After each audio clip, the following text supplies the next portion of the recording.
13వ అధ్యాయము 20వ శ్లోకం నుంచి చదువుదాం. 20 ఏనమ్మా?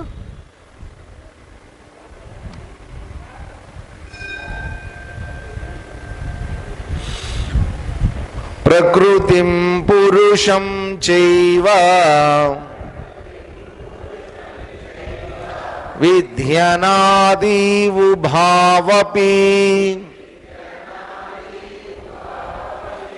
వికారాంశ్చ గుణాంశ్చైవ విద్ధి ప్రకృతి సంభవాన్ కార్యకారణకర్తృత్వే హేతుః ప్రకృతిరుచ్యతే. పురుషః సుఖదుఃఖానాం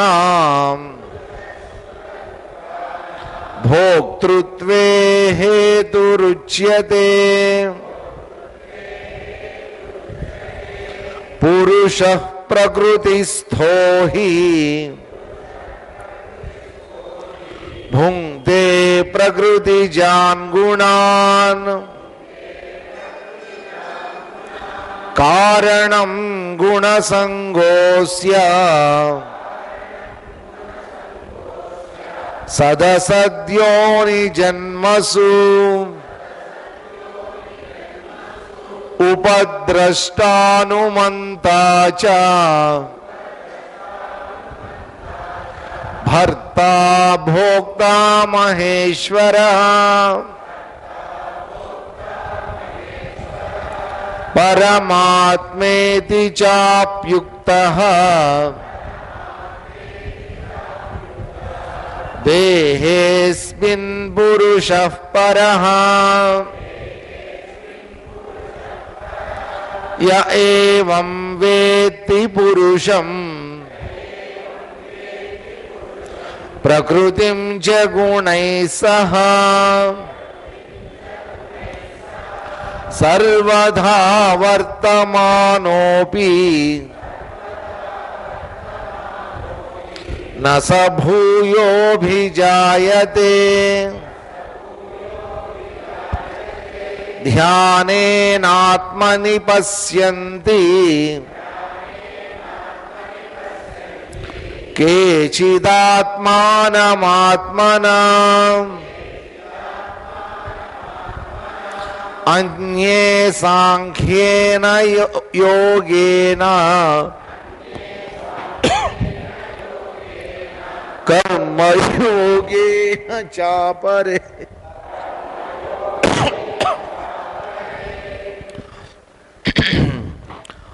అన్యే త్వేవమజానంతః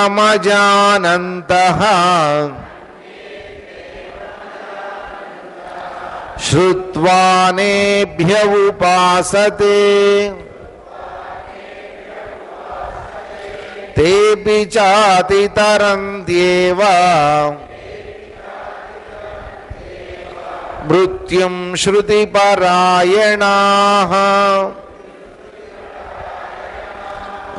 కార్యకారణకర్తృత్వే హేతు.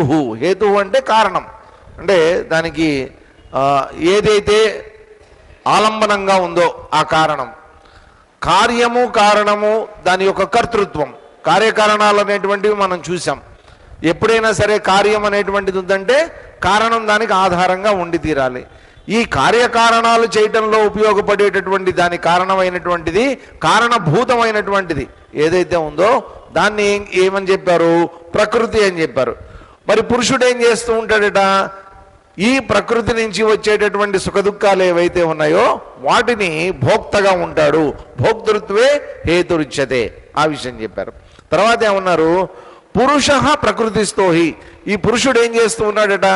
ప్రకృతిని ఆధారంగా చేసుకుని ఉన్నాడు. అంటే ప్రతి శరీరంలోనూ పురుషుడు అనేటువంటి వాడు ఉన్నాడు. శరీరం ప్రకృతి, ఆ ప్రకృతి ద్వారా పురుషుడు అనేటువంటి వాడు వ్యక్తం అవుతున్నాడు. ఏం చేస్తున్నాడట? కారణం గుణసంగోస్య. అనేక రకాలైనటువంటి కర్మలు ఈ ప్రకృతి ద్వారా జరుగుతూ ఉన్నాయి. ఈ ప్రకృతి అనేటువంటి వాడు జీవుడు, ఈ శరీరం మనోబుద్ధులు అనేటువంటివి ఉన్నాయి, ఇవన్నీ జరుగుతూనే ఉన్నాయి. అయితే ఏంటి, వీటి వల్ల లభించేటటువంటి సంస్కారాలనండి, వీటి వల్ల లభించేటటువంటి రకరకాలైనటువంటి పాపాలనండి, పుణ్యాలనండి, ఇవన్నీ ఏవైతే ఉన్నాయో వీటన్నిటి నుంచి రాబోయే జన్మలు అనేటువంటివి నిర్ణయించబడి ఉంటాయి. కాబట్టి అవి ఎలాంటివి ఉంటాయి? సదసద్యోనిషు, అవి మంచి జన్మలు కావచ్చు, చెడు జన్మలు కావచ్చు. ఇప్పుడు చేసినటువంటి ఈ ప్రకృతి ద్వారా చేసినటువంటి కర్మలు ఏవైతే ఉన్నాయో ఆ కర్మల యొక్క ఫలితాల ద్వారా రాబోయేటటువంటి మంచి చెడు జన్మలు అనేటువంటివి నిర్ణయించబడుతూ ఉన్నాయి. ఇది చెప్పారు. ఇలాగా అందరి శరీరాల్లో వ్యక్తమవుతూ ఉన్నటువంటి ఈ పరమాత్మ ఎవరైతే ఉన్నారో ఆయన ఉపద్రష్టానుమంతాచ భర్త భోక్త మహేశ్వర పరమాత్మ ఇది, ఇన్ని రకాలైనటువంటి పేర్లతోటి ఆయన సాక్షిగా ఉంటాడట. హనుమంతాచ, అన్ని పనులు ఆయన ద్వారానే జరుగుతున్నాయట.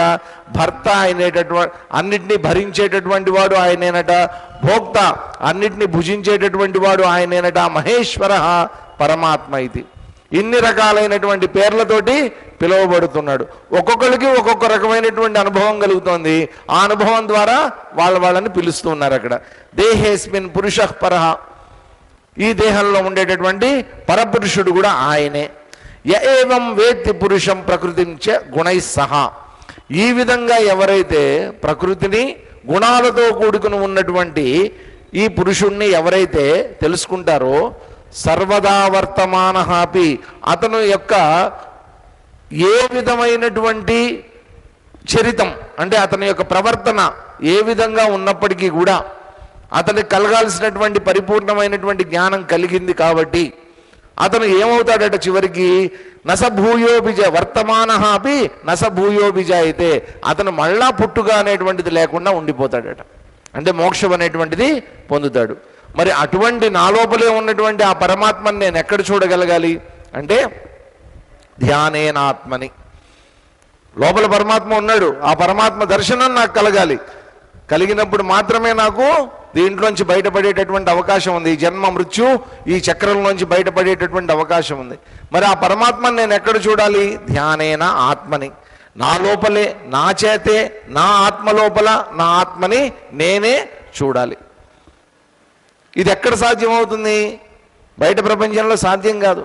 ఇదేదో కొనే వస్తువు కాదు, లోపలే ఉన్నటువంటిది. అందుకనే గాంధీ గారు అంటారు అన్నమాట ఎప్పుడు, ఇది బయట నుంచి కూరేది కాదురా, లోపల నుంచి ఊరేది అంటాడు ఆయన. బయట నుంచి నువ్వు జ్ఞానాన్ని కోరలేవు, లోపల నుంచి జ్ఞానం అనేటువంటిది ఊరాలి అంటాడు ఆయన. కాబట్టి ఈ లోపల ఉన్నటువంటి జ్ఞానమే మనకి తెలియబడాలన్నమాట. మన లోపలే ఉంది జ్ఞానం, ఎక్కడికో వెళ్ళక్కర్లా. ఆ జ్ఞానాన్ని మనం తెలుసుకోవడం కోసం చేసేటటువంటి ప్రయత్నం ఎక్కడ జరగాలి? ధ్యానేనా. కాబట్టి మామూలుగా ఏంటంటే సైంటిస్టులు ఏం చేస్తారు, ఏదన్నా ఒక వస్తువు కనుక్కోవాలనుకోండి, పరిశోధనలు చేయడానికి ఒక ల్యాబొరేటరీ అనేటువంటిది పెట్టుకుంటారు. అక్కడ కూర్చుని పరిశోధనలు చేస్తారు. మన ఋషులు చేసినటువంటి పరిశోధన ఏంటి? మన మునులు చేసినటువంటి పరిశోధన ఏంటి? బాహ్యమైనటువంటి ల్యాబొరేటరీలు, దాంట్లో పిప్పెట్లు, బ్యూరెట్లు ఇవన్నీ ఏం లేవు. అంతర్ముఖమై లోపలే ఉన్నటువంటి పరమాత్మను తెలుసుకునేటటువంటి ప్రయోగాలు చేశారు వాళ్ళు. ఆ ప్రయోగం ద్వారా వాళ్ళు తెలుసుకున్నటువంటిది ఏంటి? నేనే ఆ పరమాత్మ చైతన్యం, ఆయన నా లోపలే ఉన్నాడు. నా లోపలే కాదు, అంతటా వ్యాపించి ఉన్నటువంటి వాడు ఆయనే అన్నటువంటి విషయాన్ని వాళ్ళు అర్థం చేసుకున్నారు. అన్యేత్వేవా, కొంతమంది ఈ రకంగా ధ్యానం ద్వారా సాధ్యం కానటువంటి వాళ్ళు ఏం చేస్తారట? సాంఖ్యేన, కేవలం జ్ఞానం ద్వారా తెలుసుకుంటారట.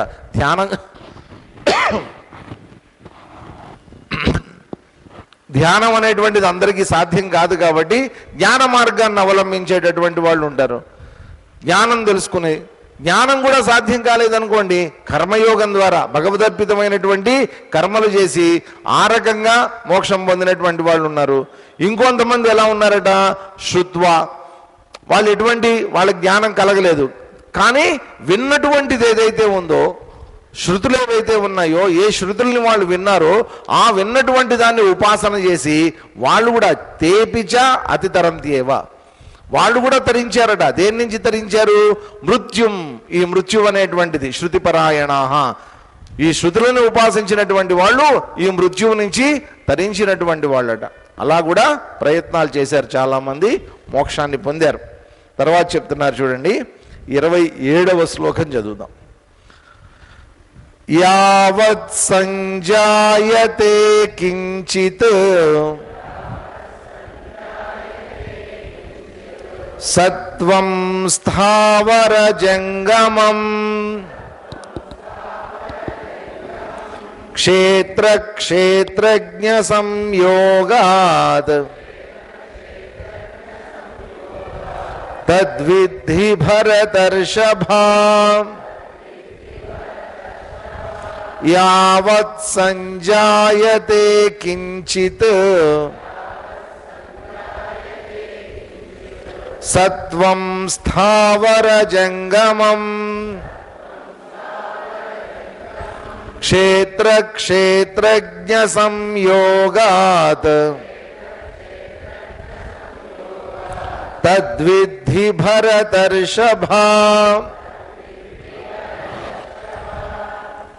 భరతర్షభ, ఓ అర్జున, యావత్ కించిత్ సత్వం సంజాయతే, యావత్ ఎటువంటి చిన్న ప్రాణి అయినా సరే, కించిత్ ఏదైనా సరే ఒక చిన్న ప్రాణి అయినా సరే, సంజాయతే పుడుతూ ఉంటుందో, స్థావరం జంగమం, ఇవే కాకుండా ప్రాణులే కాకుండా స్థావరము జంగమము. స్థావరం అంటే స్థిరంగా ఉండేటటువంటిది, జంగమం అంటే కదిలేటటువంటివి, డైనమిక్గా ఉండేటటువంటివి, లేదా స్టాటిక్గా ఉండేటటువంటివి, కదలకుండా ఒకచోట మాత్రమే ఉండేటటువంటివి, అవి స్థావరము అన్నారు. కదిలేటటువంటివి డైనమిక్గా ఉండేటటువంటివి అన్నారు, అవి చరము అన్నారు.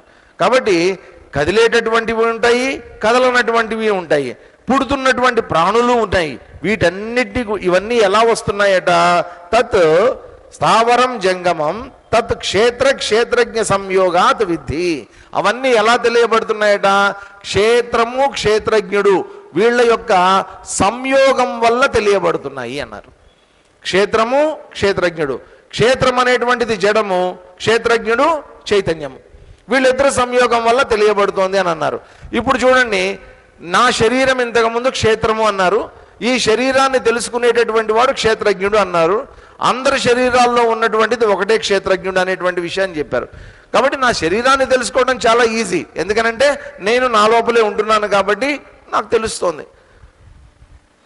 మరి స్థావరము అయితే జంగమము అన్నారు, నేనైతే కదులుతూ ఉన్నా నాకు తెలుస్తోంది, మీరు కదులుతున్నారు నాకు తెలుస్తోంది, ప్రాణులన్నీ పుడుతున్నాయి నాకు తెలుస్తోంది. స్థావరం అన్న పెద్ద బండరాయి ఉంది, అది ఎక్కడికి కదలదు, అది ఈ సృష్టి మొదలైన దగ్గర నుంచి అది అక్కడే ఉంది. సార్ మరి దాంట్లో కూడా ఉంటాడా పరమాత్మ? ఉంటాడా? ఖచ్చితంగా ఉంటాడు, దాంట్లో కూడా ఉంటాడు, ఆ బండరాయిలో కూడా ఉంటాడు. ఎక్కడికి కదలని ఆ కుర్చీలో కూడా ఉంటాడు ఆయన. ఎంత జడమైనటువంటిదైనా సరే, అదొక బండరాయి అయినా సరే, ఎక్కడికి కదలనటువంటిదైనా సరే, దాంట్లో కూడా పరమాత్మ ఉంటాడు. తెలియబడుతున్నాడు కాబట్టి ఖచ్చితంగా ఉన్నాడనే అర్థం. ఇప్పుడు చూడండి, ఒకటే గుర్తుపెట్టుకోండి, నేను సపోజ్ ఒక కుర్చీ ఉందనుకోండి, ఆ కుర్చీని చూస్తున్నాను అని అంటున్నా, వాస్తవంగా జరుగుతోందేంటి? కుర్చీ లోపల ఉన్నటువంటిది చైతన్యమే, అక్కడ ఉన్నాడు క్షేత్రజ్ఞుడు, నా లోపల ఉన్నటువంటిది క్షేత్రజ్ఞుడే. క్షేత్ర క్షేత్రజ్ఞుల యొక్క సంయోగం వల్లే ఇదంతా తెలియబడుతోంది అని అన్నారు. ఇప్పుడు జరుగుతోందేంటి? నా లోపల ఉన్నటువంటి చైతన్యం కుర్చీలో ఉన్నటువంటి చైతన్యాన్ని వెళ్ళి తాకినప్పుడు ఇది కుర్చీ అనేటువంటి జ్ఞానం నాకు కలుగుతోంది. అది ఎప్పుడు చెప్పదు, అది ఎందుకని? అది జడం. కానీ దాంట్లో పరమాత్మ ఉన్నాడు, ఆ పరమాత్మ వ్యక్తమవుతున్నాడు కాబట్టే అది అక్కడ ఉంది.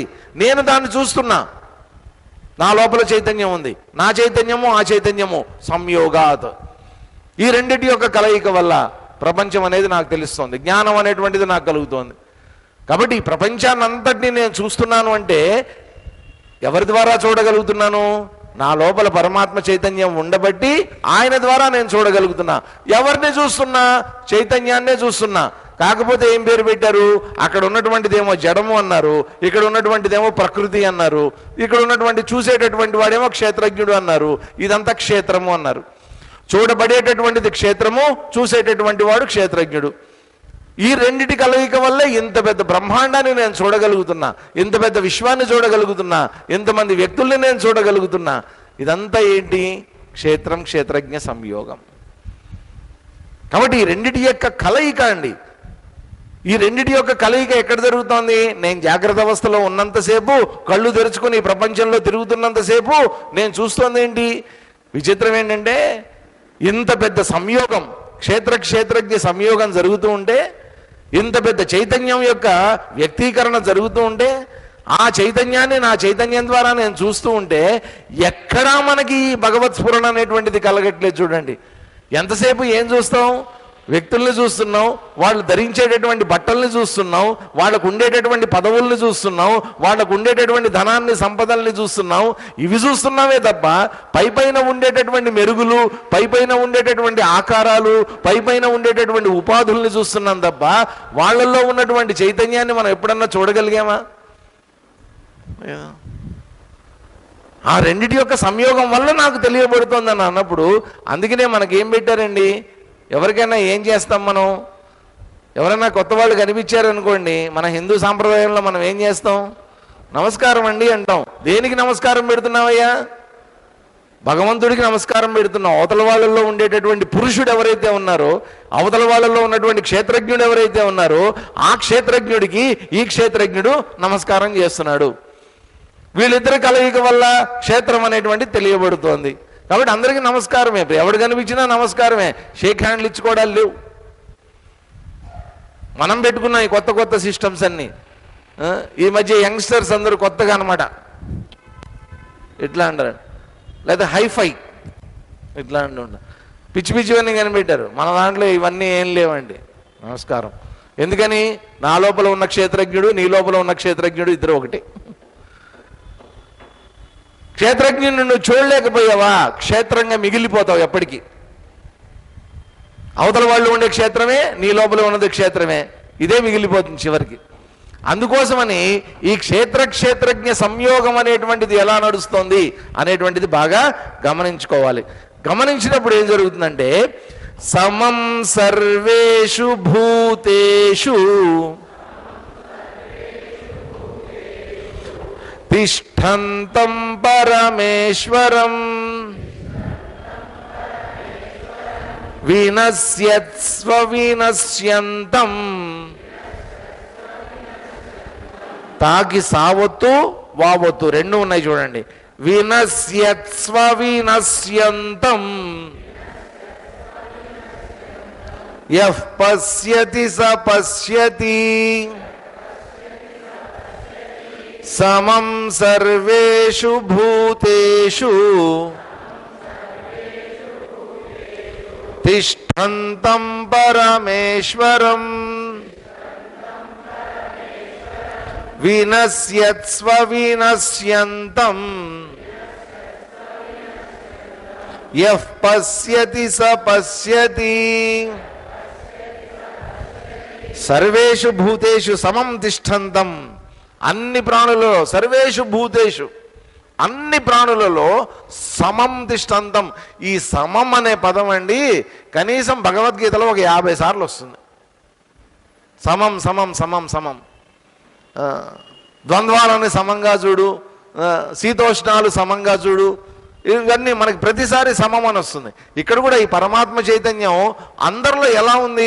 కొంతమందిలో ఎక్కువ, కొంతమందిలో తక్కువ, లావుగా ఉండే వాళ్ళలో లావుగా, సన్నగా ఉండే వాళ్ళలో సన్నగా, ఇలా ఏమన్నా ఉంటుందా? ఏముండదు. సమం. చిన్నపిల్లల్లో చిన్నగా, పెద్దవాళ్ళలో పెద్దగా, ముసలి వాళ్ళల్లో ముసలిదైపోయి అలా ఏం ఉండదు. సమం పశ్యన్. అంతటా కూడా సమంగా ఉండేటటువంటిది సర్వేషు భూతేషు సమం తిష్టంతం. అన్ని ప్రాణుల్లో సమంగా ఉన్నటువంటి వాడు వినశ్యత్సు అవినశ్యంతం. ఈ ప్రాణులన్నీ కూడా నశించిపోయినప్పటికీ కూడా అవినశ్యంతం, నాశనం లేనటువంటి వాడు పరమేశ్వరం. ఎలాంటి వాడట ఆయన? పరమేశ్వరం. పరమేశ్వరం అంటే మామూలుగా ఈశ్వరుడు అంటే మనం శివుణ్ణి ఈశ్వరుడు అంటాం కదండి. అటువంటి ఈశ్వరుడు కాదండి ఇక్కడ చెప్తోంది. పరమేశ్వరుడు ఆధ్యాత్మికమైనటువంటి ఈశ్వరుడు అనమాట. ఈశ్వరుడు అంటే ఎవరంటే శాసించేటటువంటి వాడు, శాసనకర్త.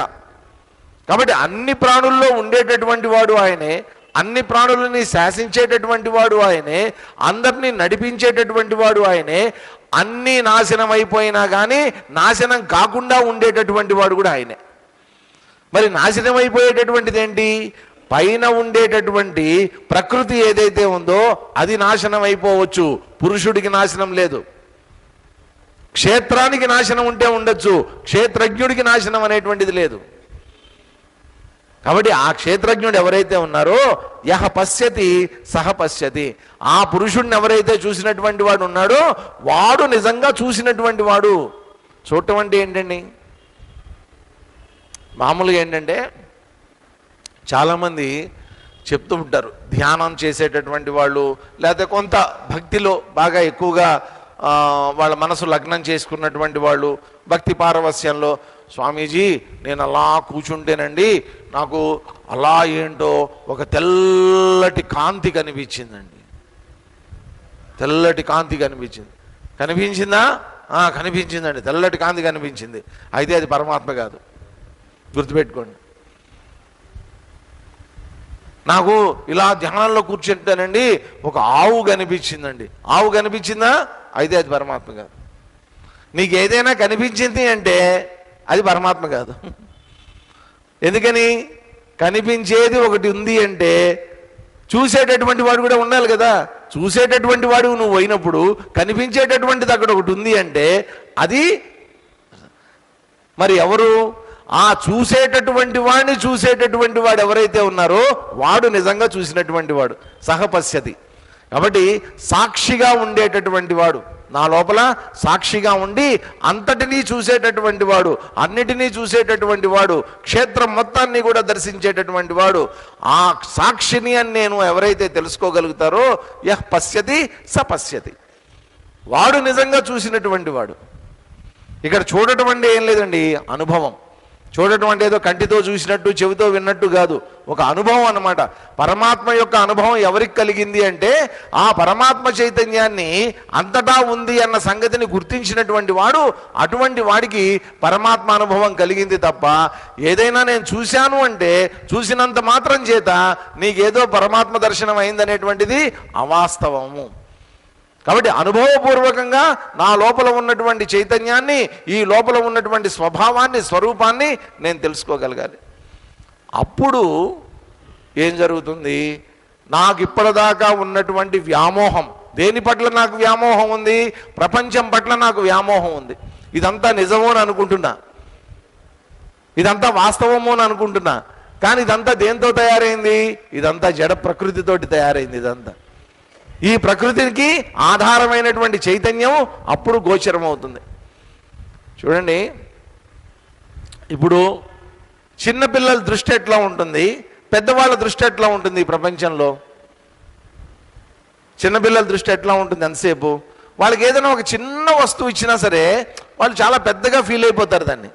అవో చాలా ప్రియంగా, చాలా జాగ్రత్తగా దాచిపెట్టుకుని ఒక చాక్లెట్ ఇచ్చారనుకోండి, చిన్నపిల్లలకు చాక్లెట్ ఇచ్చారనుకోండి, ఒక డైరీ మిల్క్ చాక్లెట్ ఇంత పెద్దదోటి ఇచ్చారనుకోండి, ఇస్తే వాడు ఎంత సంతోషిస్తాడు వాడికి.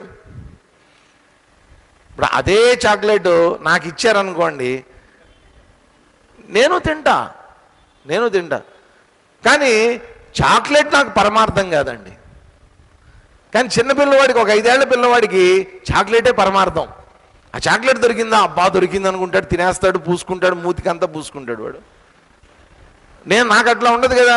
చాక్లెట్ ఇచ్చారనుకోండి, వీలైతే ఏం చేస్తా, దాన్ని చిన్న చిన్న ముక్కలు చేసి చుట్టుపక్కల అందరికీ తలో ముక్క ఇచ్చి నేను కూడా ఒకటి తింటా కదా. పెద్దవాళ్ళ దృష్టి వేరు. నేను చూస్తున్నటువంటిది ఏంటి చాక్లెట్లో, చిన్నపిల్లవాడు చూస్తున్నటువంటిది ఏంటి? చిన్నపిల్లవాడు ఎంతసేపు ఏం చూస్తున్నాడు? ఆ తీయదనము, ఆ చాక్లెట్ టేస్టు, ఆ పైన ఉండేటటువంటి దానిపైన ఉండేటటువంటి రేపరు, ఇవన్నీ చూస్తున్నాడు వాడు. కానీ మనం అది చూడమే. ఆ చాక్లెట్ని అరే నలుగురికి ఇచ్చి సంతోష పెడదామని మనం ఆలోచిస్తాం కదా. మనం చూసేటటువంటిది వేరు. ఆ చిన్నపిల్లాడి దగ్గరికి వెళ్ళి వాడికి చాక్లెట్ ఇచ్చిన తర్వాత అరే నాకు కూడా చిన్న ముఖ్యవరా అని అడిగామనుకోండి, ఇవ్వడు వాడు. ఎందుకని? దాంతో ఐడెంటిఫై అయిపోయాడు, చాక్లెట్ తోటి ఐడెంటిఫై అయిపోయాడు, తాదాత్మ్యం చెందాడు. మనము అంతేనండి. వాడు చాక్లెట్ మీద ఐడెంటిఫై అవుతున్నాడు, చాక్లెట్తో వాడు సంతృప్తి చెందుతున్నాడు. మనం ఏం చేస్తున్నాం? ఈ పైన ఉండేటటువంటి ఈ హంగులు, ఆర్భాటాలు, వీటితోటి మనం సంతృప్తి చెందుతున్నాం. కానీ తెలివైనటువంటి వాడు ఎవరైతే ఈ హంగులు, ఆర్భాటాలు పైన ఉన్నటువంటి వాటి అన్నిటి వెనక ఉన్నటువంటి క్షేత్రజ్ఞుణ్ణి ఎవరైతే చూశారో అటువంటి వాడు సహపశ్యతి, వాడు నిజమైనటువంటి ద్రష్ట. వాడు సరైనటువంటి పరమాత్మ దర్శనం కలిగినటువంటి వాడు. యః పశ్యతి సపశ్యతి అని చెప్పారు. తర్వాత చెప్తున్నారు చూడండి, సమం పశ్యన్ హి సర్వత్ర సమవస్థితమీశ్వరం నహి నస్త్యాత్మనాత్మానం.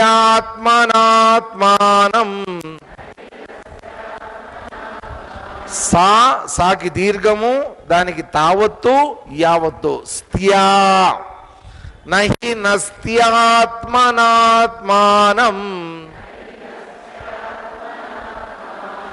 తతో యాతి పరాం గతిం. సమం పశ్యన్ హి సర్వత్ర సమవస్థితమీశ్వరం నహి నస్త్యాత్మనాత్మానం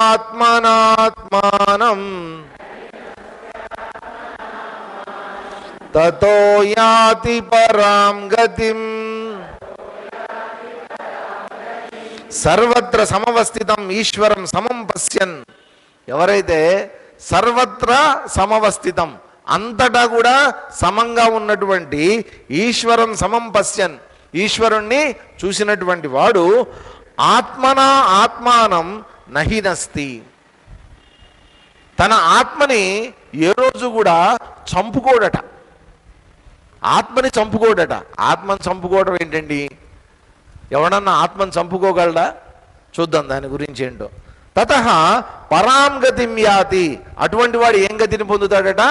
పరాం గతిం, పరమమైనటువంటి స్థితిని పొందుతాడట, పరమమైనటువంటి గతిని పొందుతాడట, అంటే మోక్షాన్ని పొందుతాడట.